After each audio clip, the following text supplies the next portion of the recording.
to the flag of the United States of America and to the republic for which it stands, one nation, under God, indivisible, with liberty and justice for all.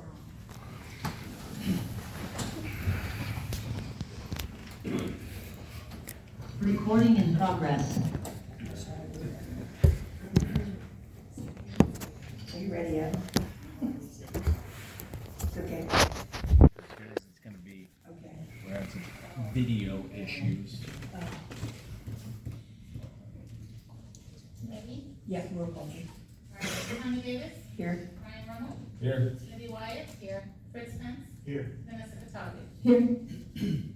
And we have a quorum. So we need to make a change to tonight's agenda. We're gonna move a 3G from new business up to the front for them.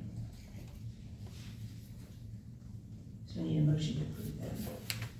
I'll make a motion to move the special event request 3G up to the front of new business. All in favor? Aye. Opposed? Okay. Now we need to do a motion to approve the minutes from July 21st, July 29th, and July 30th. I'll make a motion to approve the minutes from the council meeting of July 21st, 2025, the council executive session July 29th, 2025, and the budget workshop on July 30th, 2025. I second. All in favor? Aye. Opposed? Abstained? Okay, first up, we have old business. Council adopt resolution 2025-8A to formally memorialize the vote taken at the previous meeting concerning the town manager's spending limit, which we had discussed this previously.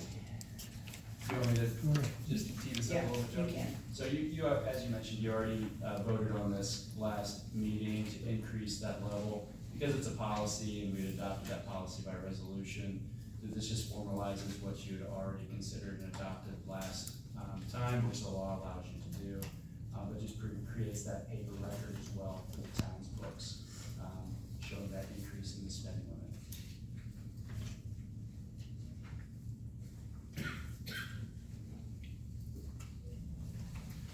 Any questions?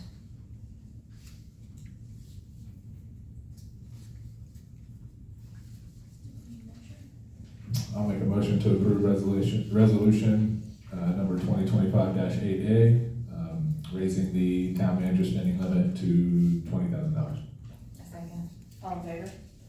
Aye. Opposed? Abstained? Nice on that. Okay, on to new business. Council will consider, special event request from Mount Vernon Education Foundation for Turkey Trot 5K, Saturday, November 2nd, starting at 8 a.m. Is there someone here to, yeah? Come on up. Give us your name and, Do I go there? yeah, please, please.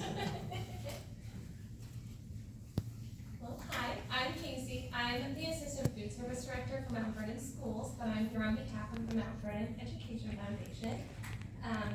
We are asking for permission to utilize downtown Fortville on November 22nd to host a turkey trot themed 5K. Parentheses, still figuring out the name. Our hopes are to start and stop in Landmark Park. The whole kind of reasoning behind it is we would ideally like to raise funds for our Angel Fund, which is for negative student balances for meals. And that's kind of the whole reasoning. There's 9 a.m. to 11 a.m. is the whole kind of timeline, so that way most of the shops on Main Street should be open afterwards and kind of promote people to go that way after. Our hopes are to have a little map with like what different shops are and what they kind of do. Restaurants as well, everything, the whole 9 yards, to kind of push people there. It's a week before Small Business Saturday. It's a Saturday before Thanksgiving. That's kind of the whole thought process there. And yeah, we'll use volunteers, mostly adults, to block the streets There was a 5K done previously and we used their map. We just switched the direction so that way Stat Street can open sooner, as soon as the last runner is through, to hopefully not have a ton of traffic backed up. But yeah, that's kind of the logistics as far as that's concerned. There's some information, we would like to have some booths there for local organizations to be able to promote what they kind of do to help those in need, as well as, reach out for volunteers and volunteer opportunities. And then why does it matter? Every year the corporation ends up having to pay the food service department for those negative balances, and that takes away from other extracurriculars and teachers, so the Education Foundation really wants to make that burden less for them and more for, to give back to the community and the teachers and all that. But yeah, that's kind of what our request is. Any questions for her? What's your last name? PASIC. PASIK. As far as road closures, will it be what's in green the entire time of the race, or how would that work? So it goes out the north end of the park, northeast, and then down and around. So how do I explain it? The top part, the northern part of the route would only be closed once the first runner starts coming, and the south part of the road would open as soon as the last runner finishes or is through. Runner, walker, I shouldn't say, just runners. Okay. Great question. I know you've been talking to Heath. Did you talk to the police already? Yeah, I emailed it with Pat, and he didn't seem too concerned about the roads.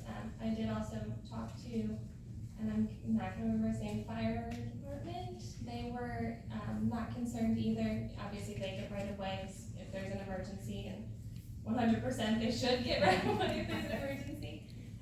They don't think EMS needs to be on site since they are so close and centrally located, should there be an issue.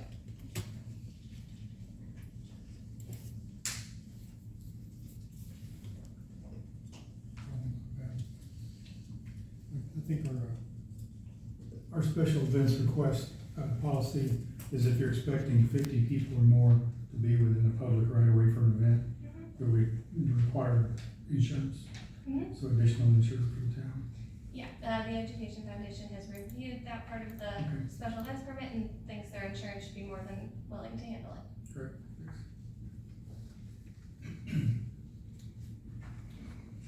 Will you be able to provide that? I will definitely have her name. Who does she need to send it to? To the clerk treasurer's The office. treasurer's office. I will definitely make sure she does that. Okay. I'll make a motion to approve the special event request for Mount Vernon Educational Foundation to hold the Turkey Trot 5K on Saturday, November 22nd, starting at 8 a.m., ending at 11 a.m. A second. All in favor? Aye. Opposed? Thank you. Good luck. I hope it turns out really well for you. Thanks, those two. Everybody should come. Yeah. Okay, next new business, we have, council is to consider first reading of ordinance 2025 8A? No? Is that right? No, that's the resolution, so this would be ordinance 8A. Oh, 8A, resolution. voluntary annexation of 3 acres at 8683 North Fortville Pike, the Shogren Property. Adam, you wanna? Sure. So this is a 100% voluntary annexation, meaning the property owner is petitioning the town to annex into town limits, which all it does is have the effect of changing the jurisdiction, governing jurisdiction of the property. Instead of unincorporated Hancock County, be town of Fortville. The main reason to annex, and it applies in this case, is to be able to take advantage of town utilities, water and sewer. So in this case, the Byers Estates subdivision is being built around the project, and as part of the planning efforts for that project, stubs for water and sewer were provided to the property, so he will have the ability to hook up to those services.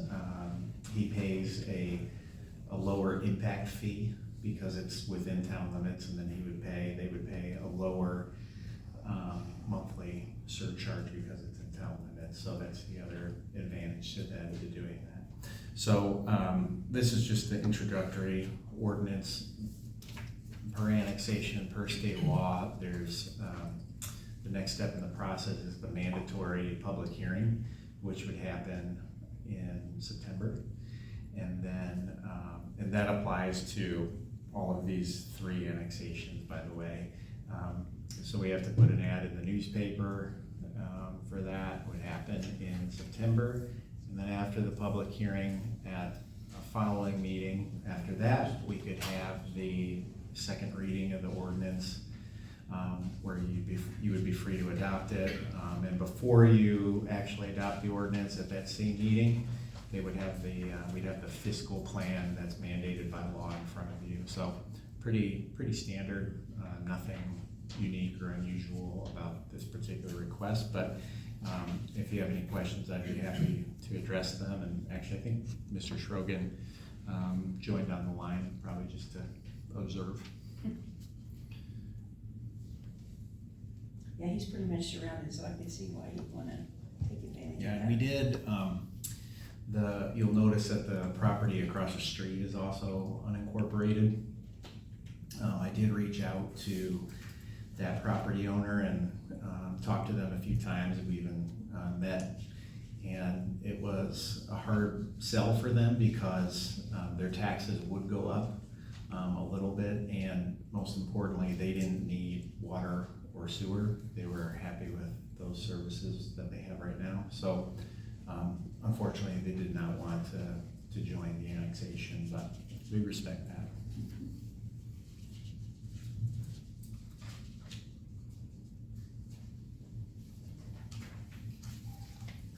What's the benefit to us especially? Is it tax money? To the town?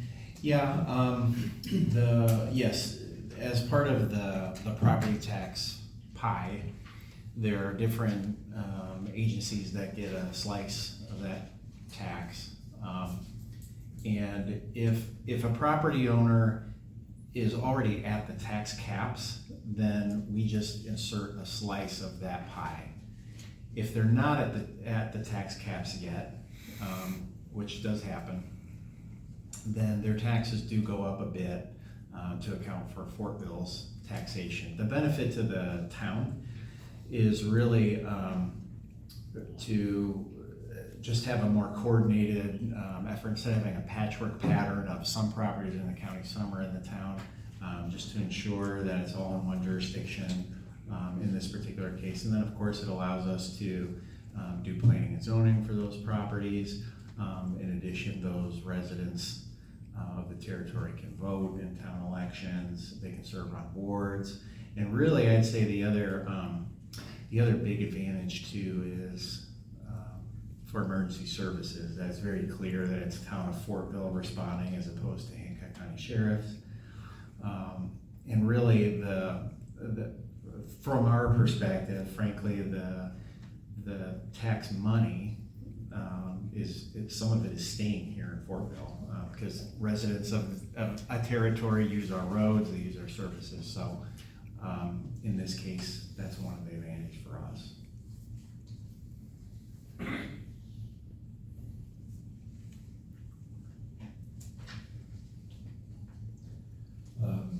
I'll make a motion to approve first reading of ordinance 2025-8A, voluntary annexation of 3 acres at 8683 North Fortville Pike. A second. All in favor? Aye. Opposed? Motion carries.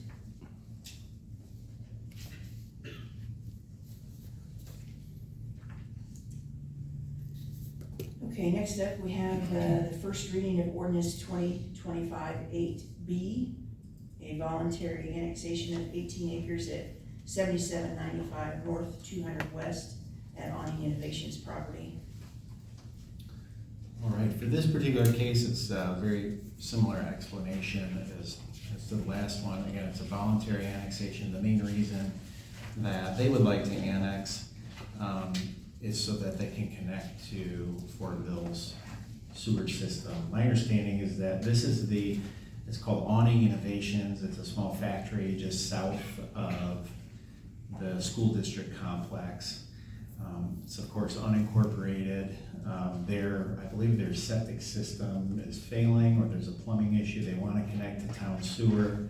So in order to do that, they would annex into the town. So this annexation will also allow the town to grow further south, because when you annex land, you have to meet certain contiguity thresholds, which each of these three properties do meet the minimum criteria by law.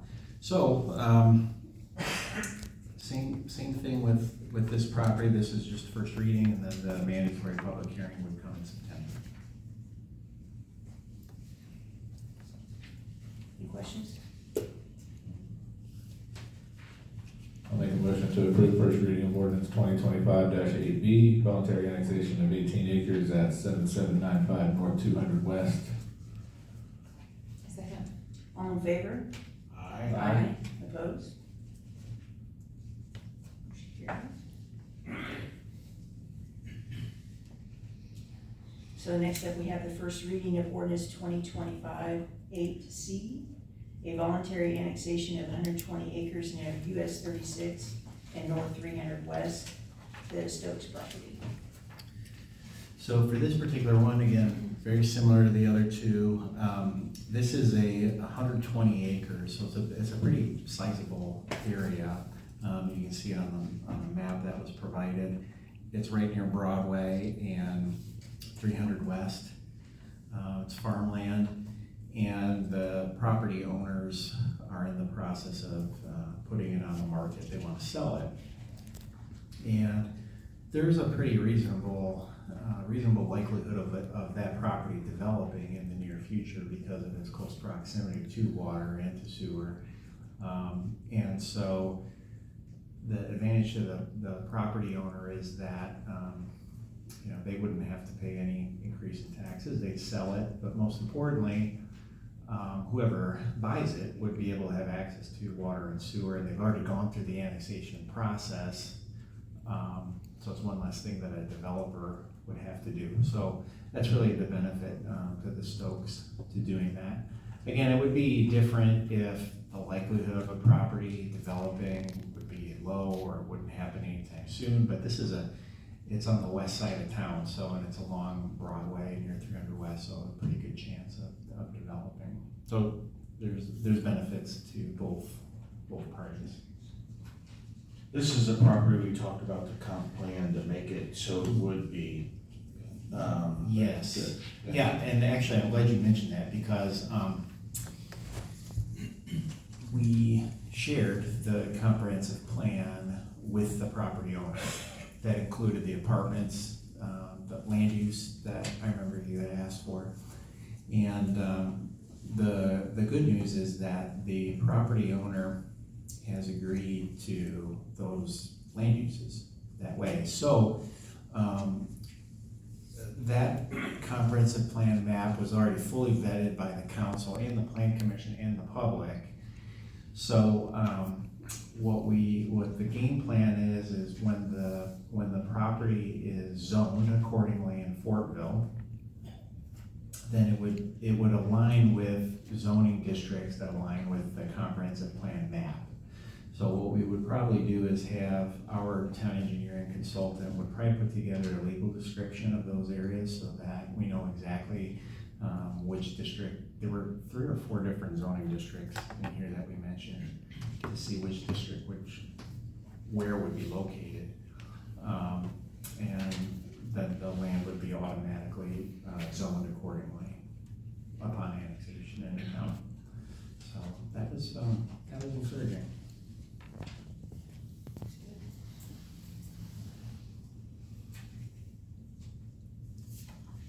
I'll make a motion to approve first reading of ordinance 2025-8C, voluntary annexation of 120 acres near US 36 and north 300 west.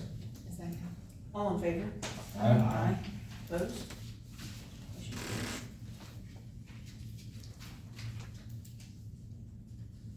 carries. Okay, next up, we have council to consider the first reading of ordinance 2025-8D, request by owner Mike Thompson for a rezone of 1 acre from residential 3.5 to community commercial at the southeast corner of Broadway in Ohio. I think it's south, but northeast, southeast, I don't know what you want to call it. Broadway in Ohio, public hearing scheduled for the planning commission meeting is on that August 26th, 6:30. So this is the property that is just north of where that planned gas station is. For this particular request, there are two investors that own the property. One is a longtime Fortville resident, and they don't have any plans right now to develop the property. They want to put it on the market, and they would like commercial zoning. The comprehensive plan map shows this area as being suitable for commercial, given its location. So to be clear, there are no plans at this time for a gas station. I know some people have been inquiring about that. So from here, it would go to the planning commission, and they would review the proposal in some more depth. And then would make a recommendation, and it would come back for you all. There'd be a public hearing at the planning commission, and it would come back to you at a subsequent council meeting for your adoption. I think the only other thing worth noting for this request is there are actually 4 lots that are part of it, and those lots are platted lots as part of the Colonial Village subdivision. Of course, that subdivision was platted back in the 50s, I believe, and to my knowledge, those lots have been vacant ever since. Now, right now it's zoned residential, so somebody could build a house. Now, as we know, I think, at least from a planning perspective, the likelihood of somebody wanting to build homes on those lots is probably low because of the amount of traffic in that area. So that's at least the other positive to considering rezoning into commercial. And then, just to be clear, if, I'm not saying this is the case because we have no indication of it, but just based on the property size of it being only about acre and a half, if a gas station ever wanted to come in the future, under the zoning ordinance, they would have to acquire a special exception in order to do that from the Board of Zoning Appeals. So if you all felt strongly about not having a gas station, you wanted to preempt that discussion altogether, I believe, unless Alex, correct me if I'm wrong, in theory, if you wanted to put in the ordinance itself as part of the reason that this gas station, or this property shall not have gas stations, I believe you have the authority to do that. Although even if that were to be the case, in theory, a future gas station developer could seek to use variances for variance from the BZA, but just, I put that out there for your consideration. If that was the direction you wanted to go, you have the authority to do that. Have they talked to any potential buyers about the property, have they? They haven't said anything to me. But this is just the first reading. It's gotta go through the other venting till it gets to a second reading. So, Public yeah, and planning this commission. one here is. But, We'll the reason that we take these first readings of rezones to you all first is to see if there's any feedback from the council right now on the proposal. Either you are okay with it, you hate it, or you have comments, whatever it may be. This is definitely the best time to get those comments out there. I think it'd be a good commercial property, but I think it's designed for a certain type of entity, I think, to go in there, not just, it'd have to be, it's kind of an awkward lot combination anyway, so, but I think it would be a good place for something small. I'd be happy with it not being a gas station. Yeah, we certainly would all be happy with that, I'm sure, so. I just am concerned with the people that are gonna have to live next door to it. Sure. Cause if it's not a gas station, then they're gonna be looking at the back of somebody's building and trash and It might be a sound barrier for them, though. it could be. That Well, would it be goes to the only- public, right, so they can Yeah. come and, I would love to hear what. This is one of these cases where the neighbors are notified. Absolutely, Right, so- yeah, there's, so just to, refresh everybody's memory on how that works really quickly is, for something like a rezone, there's 3 elements of the public notification that needs to happen and has happened. Is they have to prepare for the public hearing at the plan commission. So, the town posts a sign out there 10 days in advance of the meeting. We did that. And then they have to do a mailing to property owners that are adjacent. It's 2 property owners deep or 600 feet, whichever is less. So that's how that's how you determine. Or if there's an interested party, you can go beyond if you think that applies. But at a minimum, 2 properties, 600 feet. And then they did that. That has to go out 10 days in advance. And then the third item is publication in the newspaper. And so they've made arrangements to do that. We provide them with the mailing list. We perfect the notice because it's got the Zoom information that's particular to that case.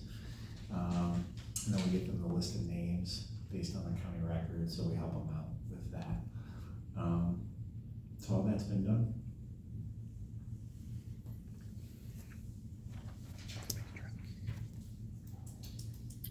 I would encourage people to take a look at it that are affected by it, so we can hear from everybody.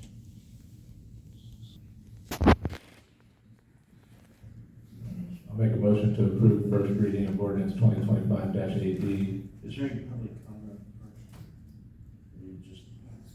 I'm just curious, there's a lot of people here. Did anybody wanna make a comment about that? I'm sorry. I didn't get this. Yes, you're fine. I'll wait till the planning committee. Okay, all right, thank you. Sorry about that. I would like to make a comment. This is Brittany Layton, 1073 West Jade Drive, Fortville. I would just like to request the council's special consideration. This property does border on the north, west, and south with residential properties. So I would just like to ask for some extra consideration when determining to rezone to community commercial. And consider what kind of impacts having a business located right there adjacent to all these homes, many of which are filled with kids. And the added traffic that could bring, et cetera.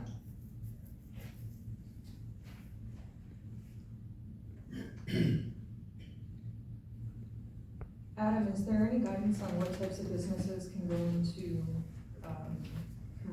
community commercial? Sure. So, first, in the zoning ordinance, there is a use matrix. So of course, just as a refresher, it mentions all different uses under the sun that are allowed in life, and it says what zoning districts that they are allowed in or they're not allowed in. So for commercial community, that is really geared towards commercial retail, it's geared towards commercial services, and it's the most common commercial zoning district that we have in town. Secondly, those are all very good considerations to see how it would impact the neighbors, and the zoning ordinance also does require certain amounts of buffering, buffer yard standards, both in terms of a certain parameter for how wide the strip needs to be in addition to the setbacks. Then there are landscaping requirements, and there are sometimes fencing requirements as well. And it's a good reminder that at the Plan Commission, I can provide that information about what's required. And any deviation from that would require a variance from the BZA. Yeah, because to Brittany's point, you know, I wouldn't wanna have a repeat of the gas station situation where something is zoned the way it is, and then somebody else comes in and wants a variance, and then all of a sudden we have a thing that a lot of people in the community are saying that they don't want. So this is a rezone, you know, this is a request to rezone to commercial community, of which there could be a variety of different types of businesses, but we're here thinking, you know, what about the neighbors and what kind of business is gonna go there? So, you know, I guess my thought would be, is there a way to approve this with some kind of stipulation about what could go in there? Because the next step would be, as we just learned with the gas station, the next step is going to be when it goes to the planning commission. And then somebody gets to go in there and then ask the BZA if they can put some kind of business there. And we just went through this, that none of us have any real input into the BZA, you know, they just get to go decide, so. Yeah, you are free to restrict the types of uses that are allowed even within that zoning district as part of your ordinance. It's infrequent, it's not done often, but it can happen. So, like I said, with a gas station, just because that topic's come up a lot, is for that particular use, it is allowed in the zoning district, but only subject to a special exception through the BZA. So really quickly, when it comes to those different uses in the land use table, the use table that I mentioned, many uses are what they call allowed by right, which means after they get the zoning in place, that use is allowed, period. Then there are other uses that are special exception, which basically says, yes, it can be allowed in the zoning district, but subject to the BZA reviewing it and approving it or disapproving it. So, but to answer your question specifically is if there are certain uses in the zoning ordinance that you want to restrict out as part of your rezone, you can do that. Do we have to do that now? No. No. It's first reading. It's gonna come back to us Yeah, I just wanna make sure we didn't have to. after, because. Right.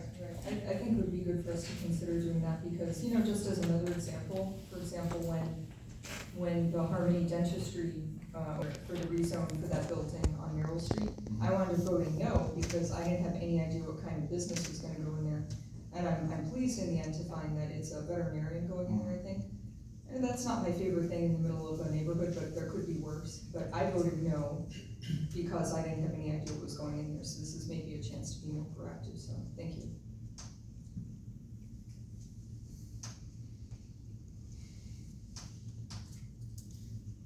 Anything else from anybody?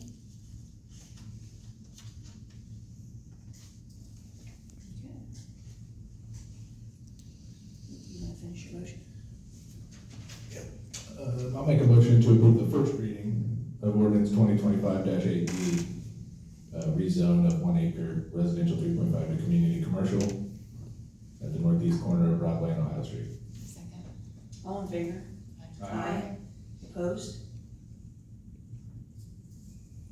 Okay.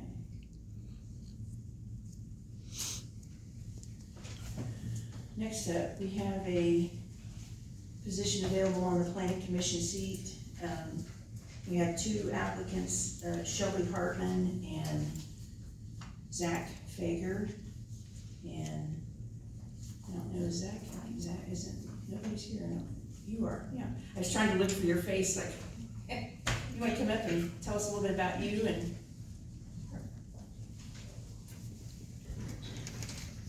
Hi everyone, my name is Shelby Hartman. My husband and I and my parent-in-laws both just moved to Fortville about a month ago.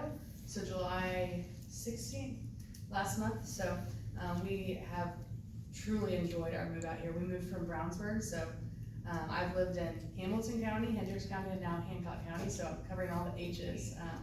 We're excited to make this community our home. I work at Citizens Energy Group in Indianapolis for the utility company.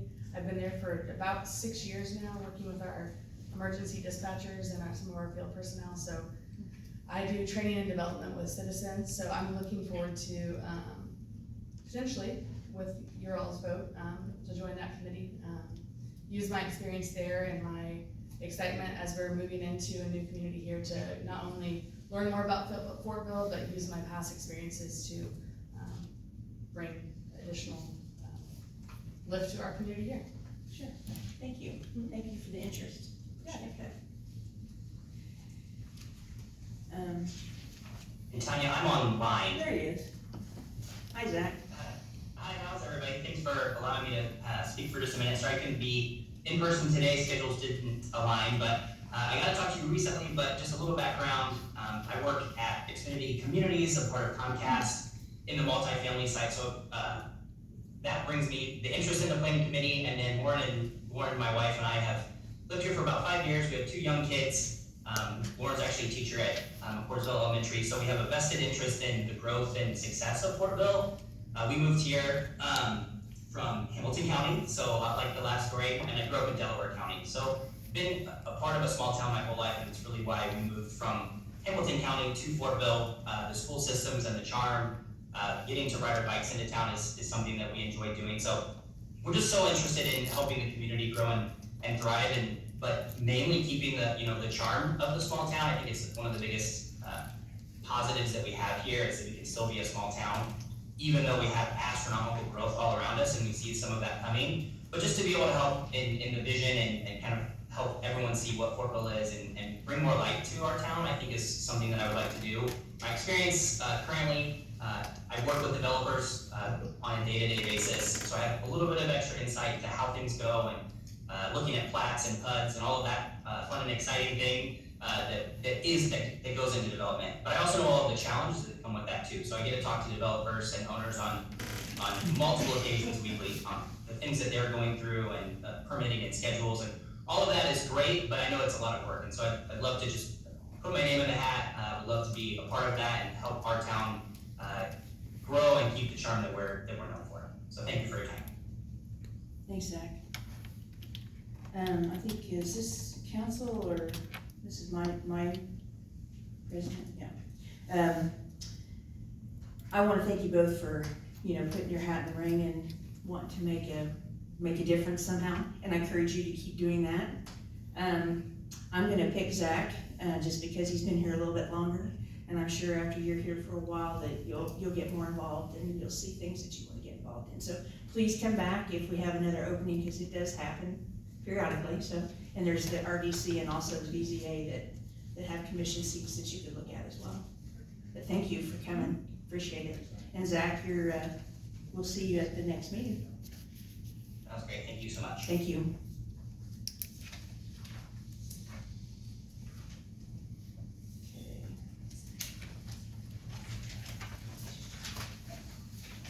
Next up, we have council to consider the renewal of Indy Sharks Fortville Community Center contract for 2026, and that would be Heath, I believe.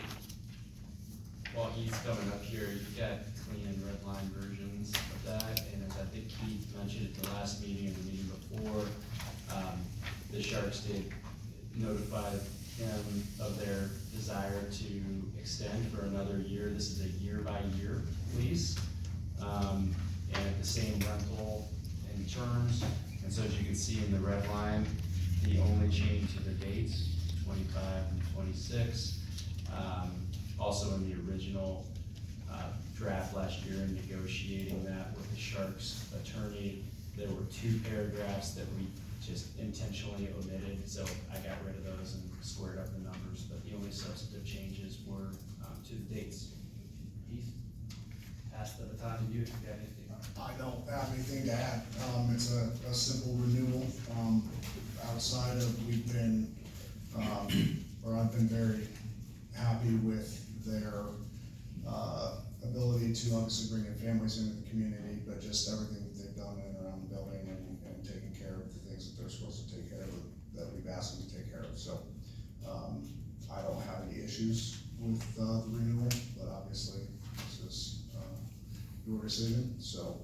The only thing that I did notice, and I believe Alex, on the clean version you sent, the very first line said August. Our previous one was September, so the verbiage is in here that it's September 1 to August 31st, so just that first. But that's just the date that you decided. Yeah, so we'll plan on dating it that first day after, if approved, first day after the 31st, so September 1st, so.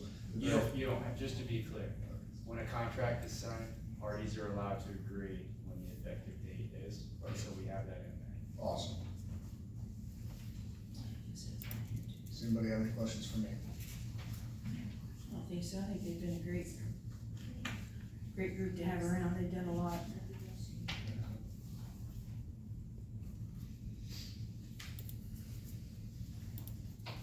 Okay, so. Looks good. I'll make a motion to approve the renewal of the Indy Sharks Fortville Community Center contract for 2026. All in favor? Aye. Opposed?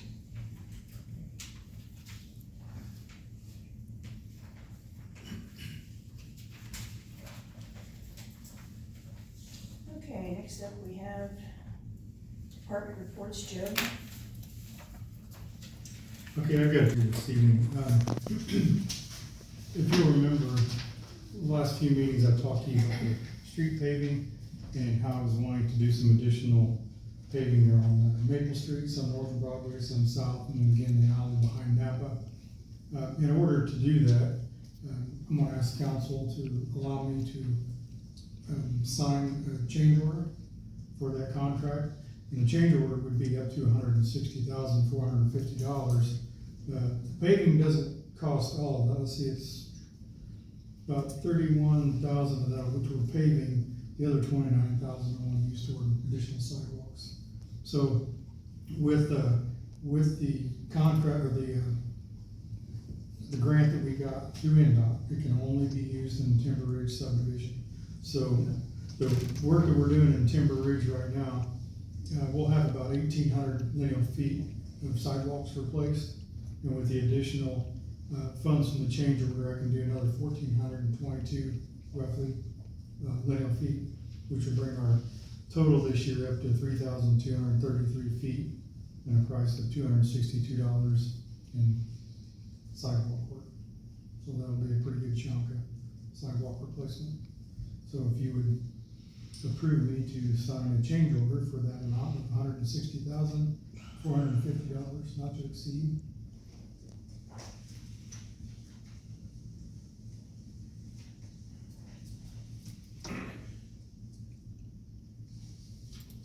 Make a motion. I'll make a motion to approve the change order, not to exceed $160,450. Second. All in favor? Aye. Thank you. The second matter I've got is, I believe it was the last council meeting or a couple council meetings ago, we've all witnessed the decorative streetlights down here on Broadway that got hit, and they're still laying on the ground and not been replaced yet. That's still an NDOT project, and they've got those poles ordered, and they've been ordered for quite some time. It's my understanding it takes quite a while to get those poles in. So we were looking at getting a couple of those poles to have here in the yard, just, when another one gets hit, because it's gonna happen. Then luckily we've standardized, so all the poles on Michigan, Main Street, Broadway, on the trail, they're all the same poles, so they should interchange. But just the pole itself to have it delivered here is $8,500 each, so they're not cheap. I'd recommend having 2 of those on hand, seeing how long it takes to get and how often you're gonna get it. Is there any way they can remove those poles, or are they just gonna let them lay there for a while? I can ask them to get rid of them. They're not any good. They need to go away. So, I mean, I know you guys approved my spending on it, but I want to get your thoughts on that before. I think it's a good idea. I don't think It's gonna better than them change. laying on the side. Yeah, better not have the lamp at all. I don't think they're gonna get here any quicker anytime soon. No, I don't think so. Plus, that would probably lock in a price that they don't I was increase. thinking about hauling away with scrap. But it'd be $3,500 today. If it happens a year from now, they're not gonna be $8,500, it'll probably be more. No, it's true. So, I mean. Well, I've actually gotten a couple prices, and the other price was quite a bit higher than the 8,500. Appreciate that, I'll get those ordered up. The second question I've got here kind of relates to those poles. We've been getting some interest of people wanting to hang banners, advertising, promotional things. Didn't know how the council felt about that, and that's also probably a good thing to talk with Adam on too, as far as off-site signage. But if there's companies that wanna start putting some banners out on those poles, what's the council's thoughts as far as, you know, we're gonna require any kind of sponsorship, or how do you see that going? What's our labor cost for our guys to go out there and hanging banners? That would probably have to be something we have to, how long does it take? Depends on how many we've got to hang up, but it's not a significant amount. Okay. Sounds like something somebody's gonna have to manage though, that's the thing. I think it wouldn't look very good. I think it could look junky. Yeah. Like What if we had somebody that was willing to, sponsor some additional banners or decorate Christmas ornaments like we've got on Main Street, but yet they put their logo on the banner? Now we're talking Christmas. I don't know. Well, I know these questions are starting to come to me, so I'm gonna get your take on it. Something to be thinking about, you know, to make a decision tonight. Well, I know how expensive it is for the town to get those for the Christmas Yeah. banners. That takes away, and just- commercializes Christmas Yeah. though, doesn't it? Just to elaborate really quickly on Joe's point, is, what you could do is, if you had on a banner, let's say you had artwork, or you had historic photos of Fortville, you know, on maybe the bottom portion of the sign, you could say sponsored by this particular company. Which could be a way to still have a public purpose to those, banners, but also might be able to get some exposure for those companies and then maybe defray the cost. So something to think about.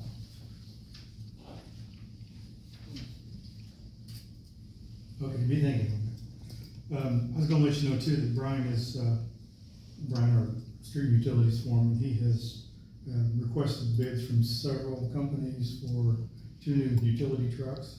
I think those bids are supposed to be back here on the 4th, so probably the second meeting of next month, we'll be bringing those back before you and asking for approval to go ahead and purchase those 2 trucks.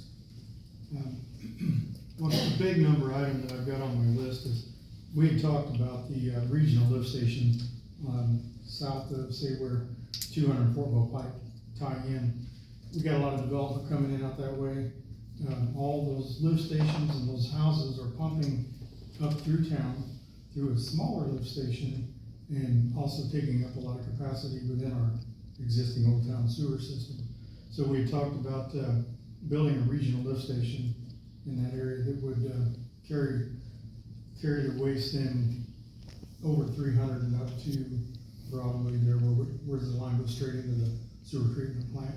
Take some of that weight out of there, and I don't wanna steal Adam's thunder here, but I know he's been really busy with building permits out that way, and they're starting to go really fast. So, I did have the engineer, I'd asked council about engaging with an engineer earlier to see about getting this design. I've got a rough number, what they had given me, it'd be about $4 million to build this lift station and all the force main to get it out there.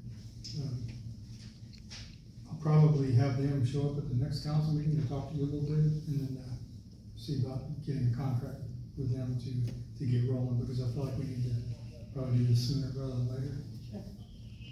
Have we decided it's 900 or 950 or 925 is what they're showing. Is that what they're thinking? Okay, thank you. But their lift station's gonna be deep enough that there could be a gravity line go down 900, that it could pick up, you know, gravity that way instead of the force main.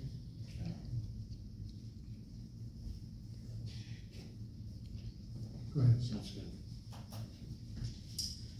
Okay, the next item I've got is, as you all know, our insurance, we've been, through the renewal stages on our coverage, and, our insurance company has given us a new quote going forward.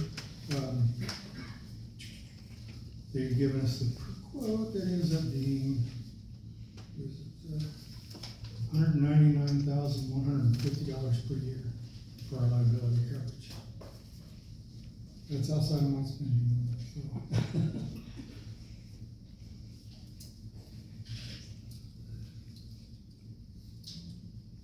And this is with our original carrier.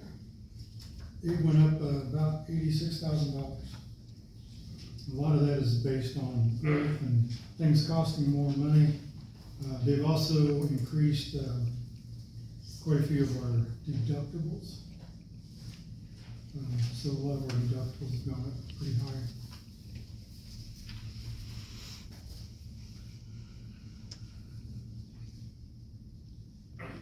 So you need a motion from us to approve the insurance. Yeah, if you can give, make a motion for me to sign that with that price and allow me to process it and move forward. Get to the state. Hmm. Did we look at the state insurance? Tanya, did you remember, or was it Adriana, did we look at the state at all? I think the state had something if there was not anything else. Yeah, there's a- that's what residents Yeah. put Last resort. Yeah, it's As long as supposed we- to be for last resort, okay. Which we're not at it. Right. Okay. I will tell you, just bring up the, just so you know, let's see.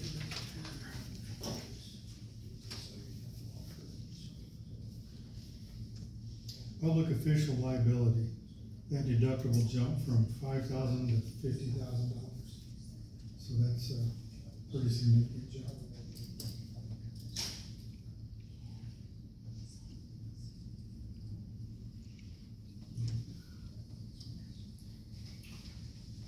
I'll make a motion to approve the town insurance at $199,150 per year.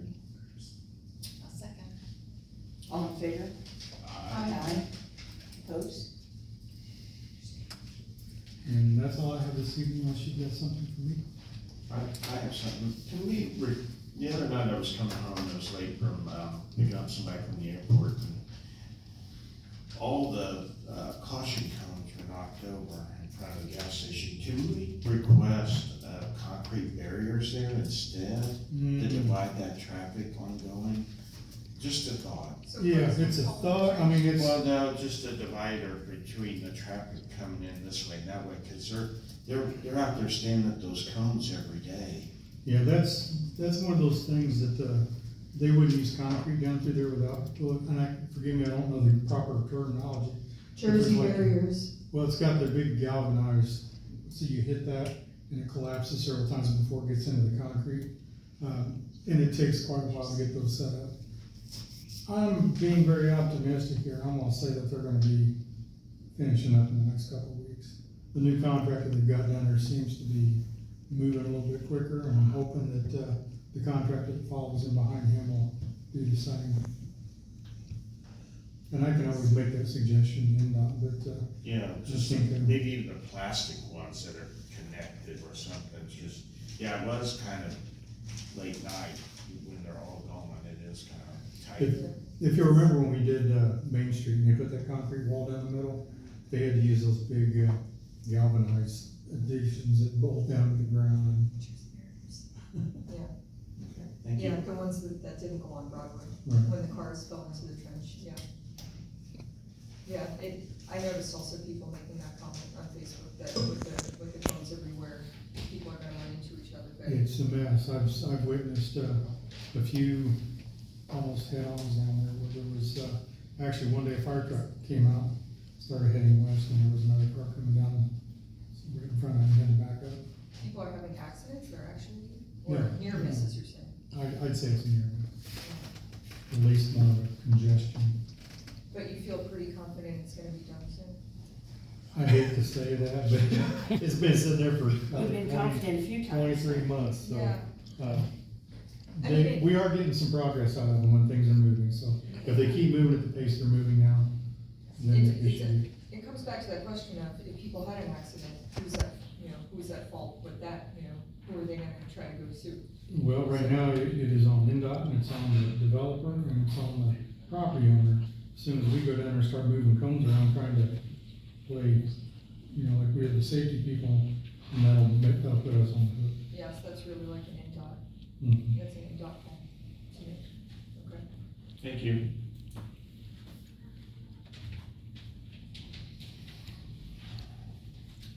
Adam, you have anything for us? Yeah, really quickly, just a couple of items. Joe was mentioning about the increased need for sewer infrastructure in the southern part of town that would connect up to the plant. We've been seeing a lot of growth, unsurprisingly, particularly lately. So for example, I reviewed and issued from the beginning of January until the end of June, 37 new single-family homes. But then in July alone, it was 50. So, and already in August, it looked at probably maybe 10, 15 already. So, I mean, it's a good sign. It's hard to read a whole lot into the numbers because there are a lot of things that go into that. For example, if a developer is behind schedule in being able to release lots to the home builder, you can see a big glut like that happen at once. But if you're reading into the numbers, here's what you can read is that the market still appears to be strong in Fortville, as we're seeing all over the Indianapolis suburbs. So definitely keeping busy. I know Jerry and Santon, our building inspector, has been incredibly busy, of course. We've heard from some of the builders that they're nervous that they might not be able to get inspections in a timely fashion. However, we've got that problem, anticipated problem addressed in that we do have a third-party company that can do inspections. And we pass those costs along on to the home builders, so the taxpayers aren't subsidizing that. So that will definitely help out. And then also, our new administrative assistant, Sarah Waldron, you may have seen her, and she also functions as our recording secretary of BZA Plan Commission. She comes in 3 days a week and has been very helpful on the clerical tasks and helping to get some different things out the door. So I think we're in good shape for now. As long as they get the sewer. Yeah. Oh, and one other comment I want to make really quickly is, I know there's always been a lot of comments online about what's going on with this project or that project, and one of the reasons I'm here is to serve the public and to try to assist with information on different projects that are going on. And of course, it's a small town and people are understandably interested as to what's going on. So I'm always happy, willing, and able to take phone calls or emails if somebody wants to hear the facts on a particular project. So and they can decide for themselves whether they like it or not. But at least they can hear it from the town as opposed to different things online. Thank you. Thanks, Adam. Heath, you have anything for us?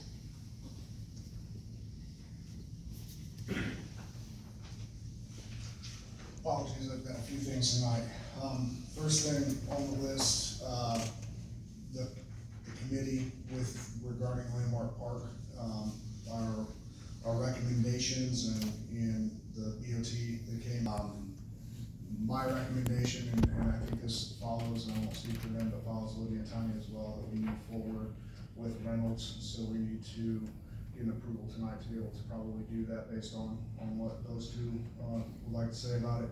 And that way we can get everything else rolling as far as the advertisement and the other things needed to see where we can go at that point in time with funding and everything else, and how we're gonna be able to move forward with that Landmark Park project. So that would be my recommendation, the first thing tonight. And just to clear up a little bit too, with if this is a recommendation, so if this is what the council wants to do, then we'll have to advertise this. It's gotta be advertised 7 days before the public hearing, so then after the public hearing, then the town council can appoint and move forward with the selected parties.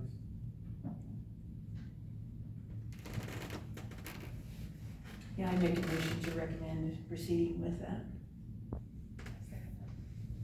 All in favor? Aye. Opposed? Second thing I have, Joe and I came across some information about the Indiana, Trails Grant process. And really, I'm just kind of looking, don't really need to vote on this, but just kind of looking for you guys' blessing to pursue what that looks like. They've got it's a 2 year, every 2 years they run a grant process. The grant application is open from September through October this year, I believe. We've had some conversations with VS Engineering about what that would look like. And I think in total, it's an 80-20 grants. We would be responsible for 20%.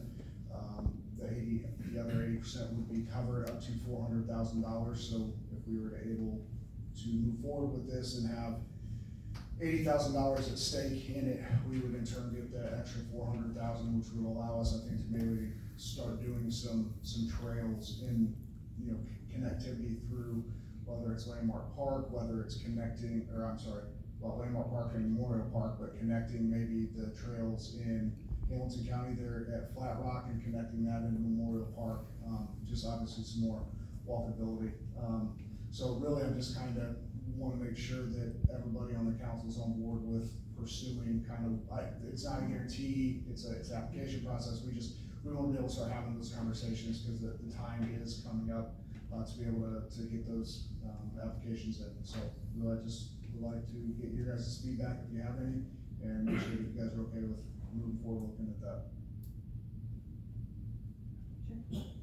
We actually get you to vote on it, because I know it requires approval for us to go after even a grant because of the funding.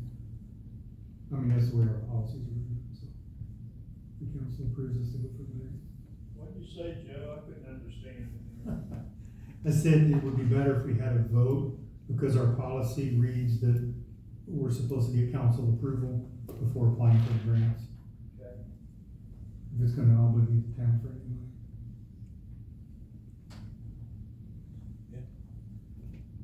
What was it again? What was it called? The Indiana Trails Grant. I'll make a motion to, he's permission to move forward with the Indiana Trails Grant, applying for the Indiana Trails Grant. A second. All in favor? Aye. Opposed? Couple more items for you.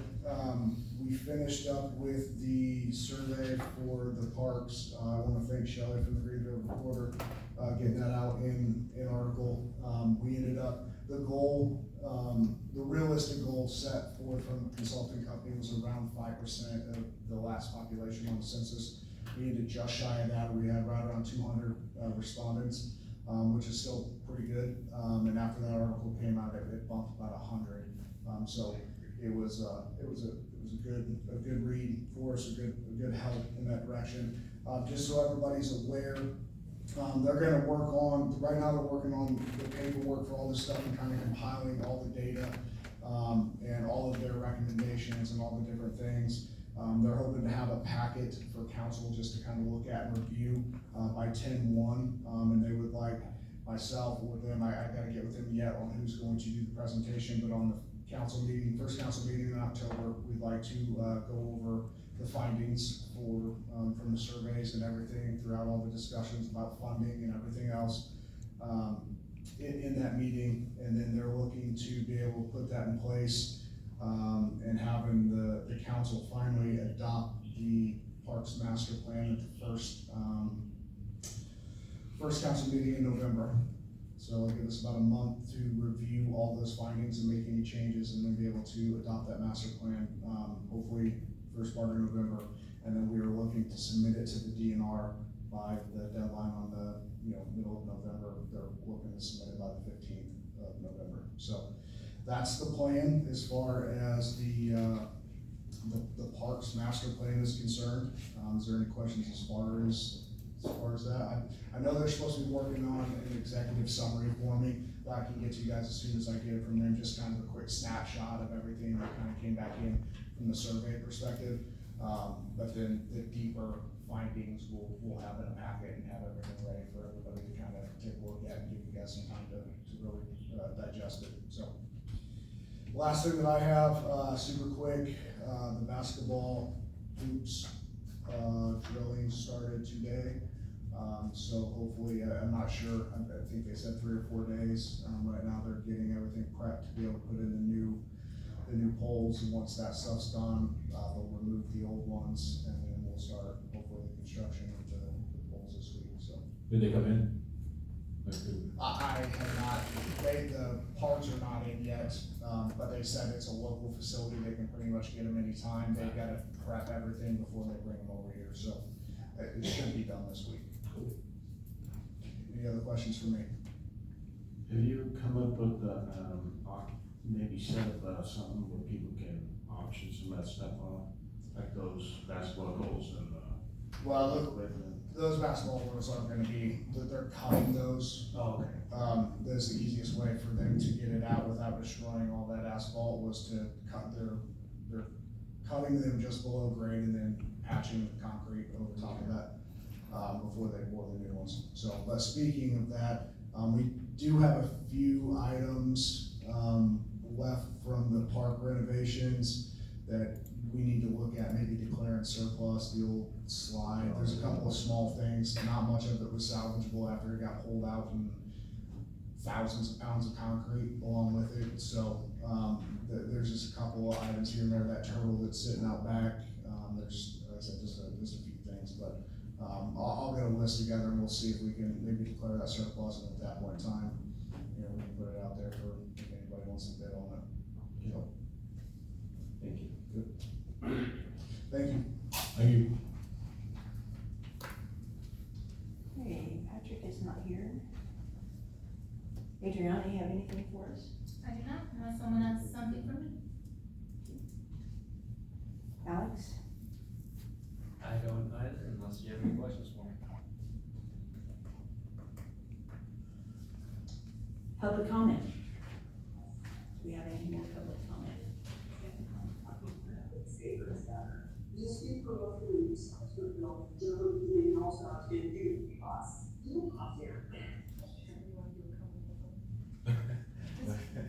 Sounded like a background. Come on up, Dave. You're fine. Come on up. I'm Dave Beeson, I'm a resident on Copper Street. I was wondering, Heath, on this, did I understand that this, community center's rented out for another year, and nobody else use it? Or, It's just the gym. Just the gym. Yeah, it's the same as what it's been. do they use it every day, or so if some people wanted to get in there and start a walking club, let's say in the winter time, is that gonna be available? It is not set up for people to go in there and walk. We're working on the old Lions Club room, or not Lions Club room, the old Head Start room, Boys and Girls Club room. There's been some conversations about turning that into maybe like a satellite fitness center for local residents. But again, that's something we're looking, IU Health, a couple of different options, and maybe being able to treadmills, those type of things for people to be able to come in and walk. So it might be lost to the public then from here on out, because we're gonna make a revenue stream out of it, Or what are you referring to, David? well, The in the gym or the- community center, sound like you pretty much have it all rented out. And you just said IU Health possibly coming in there. That would be for community members. That would be a small fitness center put in there. But that does not take away the room rental. Room B is still there. It still gets rented out a fair amount. It was rented this last weekend, so there's still rental space in the community. So Okay, wonderful. I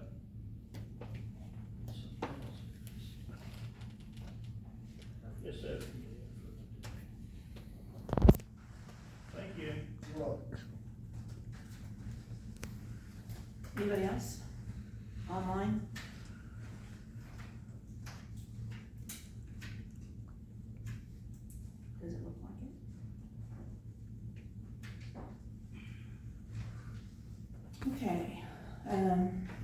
Council members, Libby, I don't have. Ryan, Nothing for me, thank you. Vanessa. No, I'll do it at the end. I have an announcement. I've been offered and received a job, and I'm gonna be moving away from here, and I'll be resigning from the council shortly. So, when I ran, I heard there wasn't gonna be anybody to take the seat, so I guess I'd leave things not much worse off than when I started. But for whoever would like to do this eventually, or for whoever Tanya picks, because I think she gets to appoint the next person, it's a hard job. It's not me, Republican Party picks it. Well, it's a hard job anyway. I received a lot of advice though, most of it unsolicited, so I can share it with the next person. That's all. Fritz. No comment. I got a comment tonight, so I got something here I wanna read to you guys. I wrote this so I didn't get off track, I just wanted to address a few things. So there's been some false information that was put out on social media, and normally I don't talk about that here, but I chose to do that. And in some public conversations. I want to start by saying that everyone on this council is affected and must live with the decisions that we make as a council. None of us are immune to any of it. Before being a member of the council, I had my own ideas about how things worked in a municipality, and I thought it was like running my business, but I found out very quickly it is not.